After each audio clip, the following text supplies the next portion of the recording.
To sustain peace, we must have progress. How do you intend to improve the economy to create jobs? In any country that has progress, there has to be industrialization. To create jobs, we must create factories. We have to build industries. We have to realize our long dream of having our own steel industry. For example, we export ores and the raw materials for steel, and we buy them back as a finished product. Compounding the expense, steel is needed everywhere.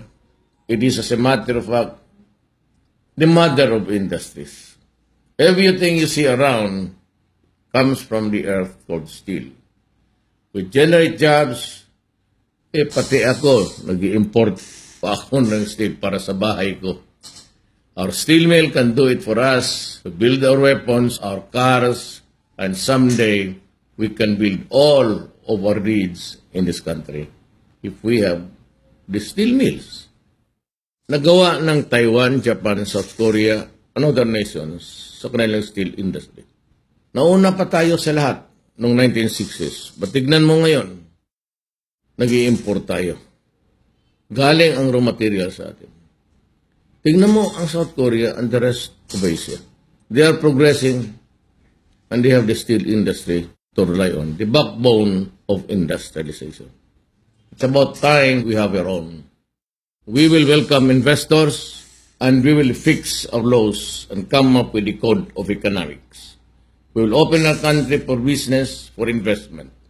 We will give investors more than what the other countries are giving, better than what the other competing countries are giving them. The problem in the Philippines today is that we have laws that are convoluted and the red tape is really a disturbing problem. I would assure you that I will make our economic policies and laws simple, believable, and protect the investments that would come in. Alam mo, sa siyudad ko, I have imposed this rule of acting on whatever permits clearances a 72-hour limit. Pag hindi mo nakumpleto yan or hindi mo ginawa within 72 hours, you are no longer allowed to release it to the person or the persons concerned. You have to give it back to my table sa City Hall with an explanation why it took you more than 72 hours to act on the papers. At ako naman, ang policy ko is pag may difference yung isang opisina, especially corruption, mga fixers, I go into a complete change. Chief of office hanggang janitor. Yan ang policy ko sa Davao. Pag nagkamali, and even police. Hindi lang may police dyan and there is a lucrative drug business inside the city, I will change the police and every policeman. Yung kasalanan ng isa, kasalanan ninyo ng lahat yan. Lalo na if it involves people connected with security.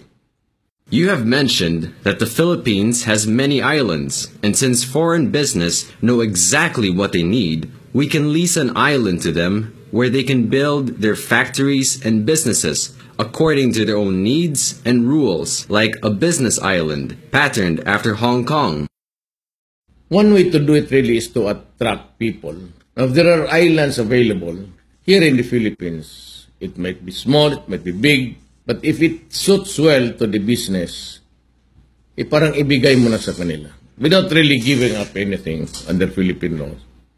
And parang yung isang island nila, parang factory na yun nila. They can run their own show, discipline people there, and they can configure the island to their needs. Now, instead of a factory, I give you an island.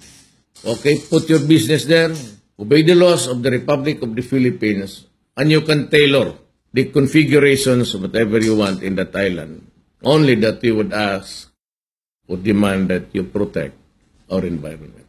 By doing this, we create jobs. Hindi na pupunta yung Pilipino sa labas, it creates jobs here within our borders and within our island. And they can do business and the livelihood of the people assured. To cite to you two countries, Hong Kong, Singapore. Hindi na sila lumalabas sa bayan nila magtrabaho. Business attracts its own people and their own boundaries. Dapat ganun ang mangyari sa atin. So, anong inintay natin? Upakan na natin.